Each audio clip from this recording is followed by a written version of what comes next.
What is up, everybody? This is your boy Isna Furious, and I am here with your Premier Madden League report. I really gotta make a logo for this.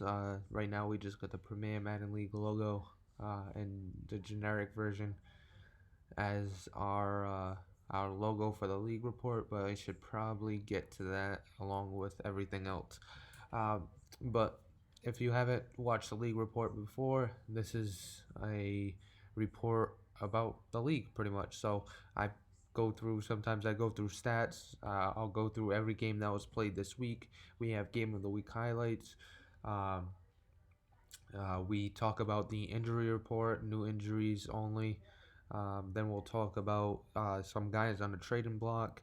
We'll probably add more stuff as we go along. Hopefully, we'll do some rookie stuff, some draft class stuff pretty soon. But for now, we're just gonna let it roll the way it is. Um, just like I do every video I do for league report or fantasy report. I just want to let anybody out there that is watching that isn't a part of the Premier Madden League. It is very easy to apply.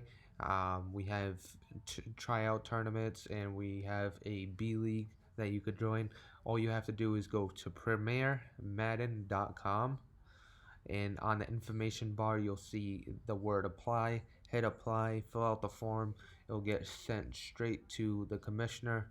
He'll review it, and then he'll probably reach out after that. But if you're really interested, I mean, it's a fun league. It's very competitive. There's so many good users, and then also it's a lot of content, a lot of fun.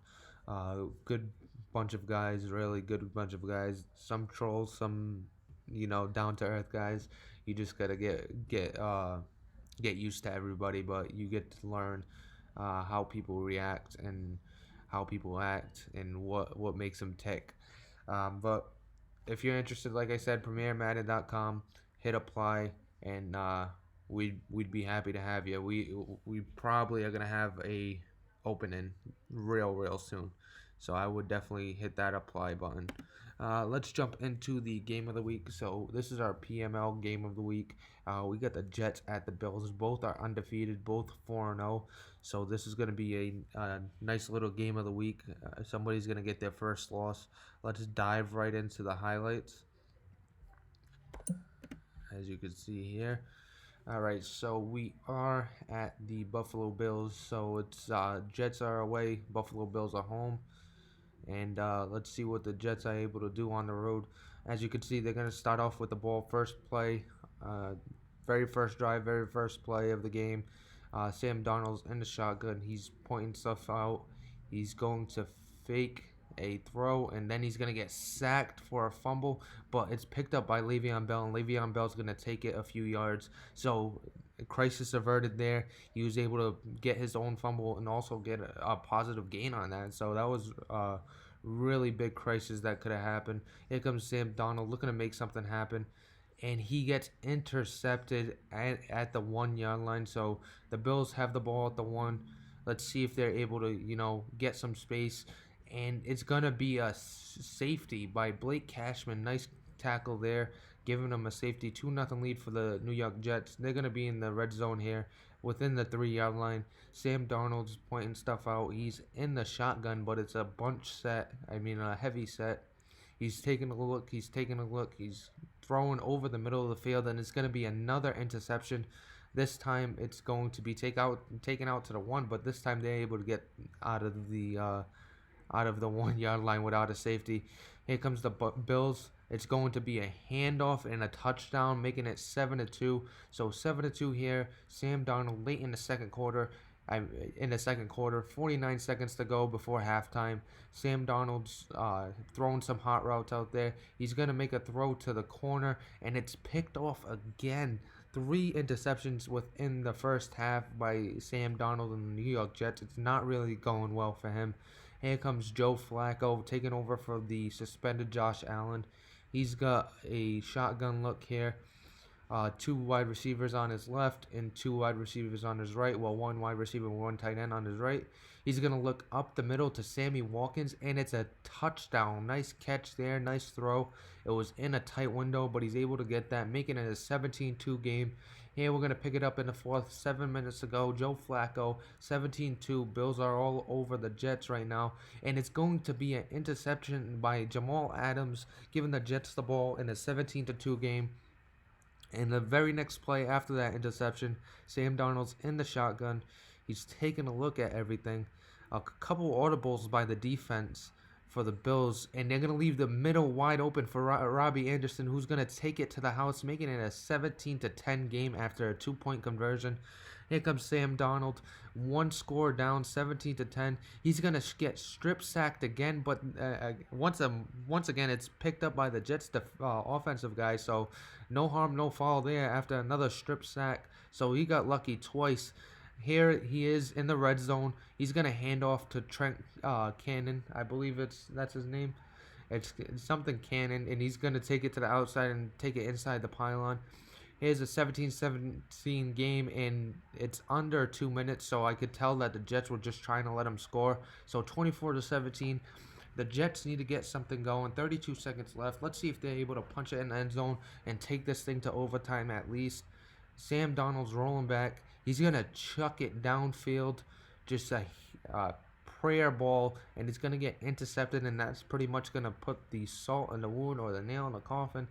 And that's pretty much going to do it here. 24-17, the Buffalo Bills improved to 6-0, and the Jets fall to 5-1, giving up sole possession of the AFC East to the Buffalo Bills. As you can see, Sam Darnold was 16 of 28, 273 yards, 1 touchdown, and 4 interceptions. Robbie Anderson had 12 receptions, 210 yards, and a touchdown. Chase Young had 3 tackles and 3 sacks, so a good game by the rookie there. Joe Flacco was 18 for 31, 244 yards, 1 touchdown, and 2 interceptions.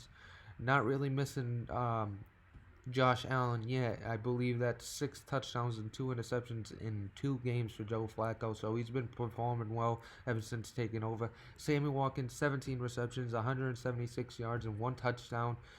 Really solid game from him. He seems to be getting more involved in that offense. And then we got Dante Fowler Jr., who had 3 tackles, 3 sacks, and 1 forced fumble. So a solid game from him as well. Let's jump right back into the slideshow, and we're going to go around the league. All right, so we got the Jaguars beating the Browns 30-10. That was actually a computer versus user game. The Browns user took on the computer of the Jaguars after the Jaguars user couldn't play due to some internet issues and Thanksgiving issues. But Tua, the computer Tua, was 24 of 26, 301 yards, 3 touchdowns, and an interception. Chris Goodwin had 5 receptions, 162 yards, and 3 touchdowns. The Bucks lost to the Broncos 43-17. Drew Lock was 9 of 16, 215 yards, 2 touchdowns, 2 interceptions. And then Jonathan Taylor had 19 carries for 119 yards and 2 touchdowns. Then we had the Chargers losing to the Bengals 27-17. Bryce Perkins had 3 touchdowns and 231 yards, and A.J. Green had 110 of those yards and a touchdown. The Cowboys lost to the Eagles 33-31. After a tough loss to the Giants, they weren't able to bounce back against the Eagles, losing 2 weeks in a row, dropping to 4-2. Carson Wentz was 13 of 21, 248 yards, a touchdown, and 3 interceptions. Deshaun Jackson had 5 receptions, 141 yards, and 1 touchdown, so the speedster was getting involved. Then you got the Vikings manhandling the Packers 47-9. Kirk Cousins was 16 of 19, 238 yards, and 2 touchdowns. A.J. Dillon, 24 carries, 153 yards, and 3 touchdowns, so a solid game from A.J. Dillon. Then you got the Chiefs beating the Panthers 34-16. Patrick Mahomes had 214 yards and 2 touchdowns, and the rookie Etienne had 82 yards on the ground and 2 touchdowns, so a solid game from the rookie there. Then you got the Giants beating the Redskins 39-25. Daniel Jones was 15 of 21, 184 yards, 1 touchdown, 1 interception. Saquon Barkley had 184 yards on 18 carries for a touchdown. And then you had Lamar Jackson, the computer-controlled Lamar Jackson and the Ravens beating the user-controlled Texans 27-20. Lamar Jackson was 16 of 21 for 188 yards, but did most of his damage on the ground. As you could see, he had 11 carries for 91 yards and a touchdown. So a really solid game overall from Lamar Jackson. Then you got the Bears beating the Saints 27-7. Um, Not a high scoring game. Surprised at that, even as a Saints user. Really surprised that Mole didn't score more on me. Maybe it was just the game plan thing. Mitch Trubisky was 12 of 20, 192 yards, one touchdown, one interception, and then Tariq Cohen had 11 carries, 90 yards, and a touchdown. So a solid game from Tariq Cohen. Let's jump into the rest of the games, and we had the Patriots losing to the Dolphins in surprising fashion, 51-20. Thought that game would be a lot closer. Josh Rosen was 19 of 26, 489 yards, 3 touchdowns, and 2 interceptions.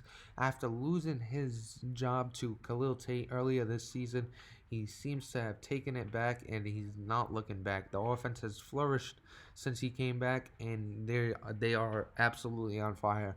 Jakeem Grant had 10 receptions, 230 yards, and 2 touchdowns. The Falcons manhandled the Raiders 47-2.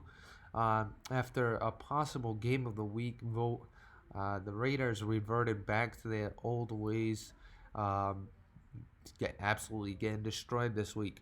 12 of 15 was Matt Ryan, 165 yards and 3 touchdowns. And then Ito Smith had 171 yards and a touchdown on 18 carries. Then you had the Colts beating the Titans 52-34. Jacoby Brissett was 9 of 10, 319 yards and 5 touchdowns. Then you had Paris Campbell with 3 receptions, 155 yards, and then 2 touchdowns. So a really good game from him. And the Colts passing game, they seem to be going to that more than a running game. After really being one-dimensional all last season, and it took them to the Super Bowl, but it got stopped in the Super Bowl because they were too one-dimensional, and Mole and that Bears defense forced them to throw, and they just couldn't.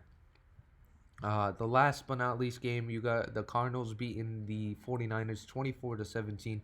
Brett Hundley taking over for the injured Kyler Murray, 13 of 18, 184 yards, a touchdown, and 3 interceptions. Then you had Jerry Jeudy, the rookie, had 4 receptions, 118 yards, and 1 touchdown. So a really solid game from him.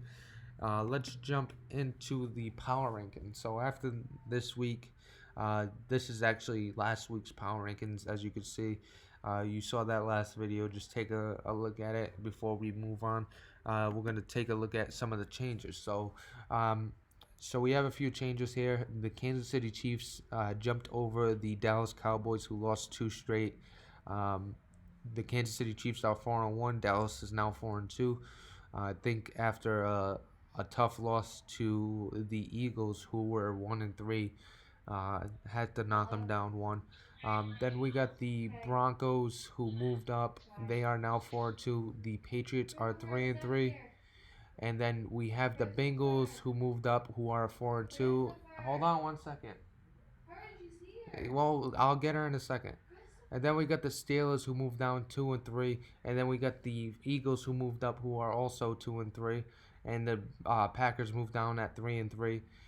You got the Jaguars and the Arizona Cardinals jumping over the San Francisco 49ers and the Chargers after a couple of tough losses from both San Francisco and Los Angeles. And that's pretty much it. That's the only changes that we have in the power rankings. Let's jump into the injury report. So we have a couple of injuries. We got the tight end Evan Ingram, who's going to be out 6 weeks. And then we got the defensive back Tremaine Johnson, who's going to be out 5 weeks. Then we got the PML on the block. So we got Jarrell Casey, who's on the block. A few teams that can use him is the Buffalo Bills, the Arizona Cardinals, and the Cincinnati Bengals. After going through their rosters, that's definitely somebody they could use. Same thing with Jonathan Hankins. The Bengals could use a run stuffer. The Redskins could also use a run stuffer, and so could the Steelers. Then you look at Melvin Ingram. The Panthers could use him. The Lions, and then the Patriots all need pass rush. You take a look at the leaders in tackles. You got Jerome Baker, Charles Snowden, Nicholas Morrow, Carl Joseph, and then Leighton Vander Esch, rounding out your top 5. Then you got your top 5 for sacks. You got Von Miller at 22.5, Cameron Jordan at 15, Takaris McKinley at 13, Dante Fowler Jr. at 12.5, and then Khalil Mack at 11. Von Miller really uh, stretching forward there. He's got over 7 sacks, more than the second place person, and Cameron Jordan. You take a look at interceptions. Devin McCourty leading the league. Then you got James Bradbury, and then you got Ashton Davis, Marshawn Lattimore, and Grant Delpit who rounds it off. And that's pretty much going to do it for your Premier Madden League report. I hope you all enjoyed. I had to rush this one a little bit. Um, Thank you for watching. I hope you continue watching, and we'll get the next league report out once everything's all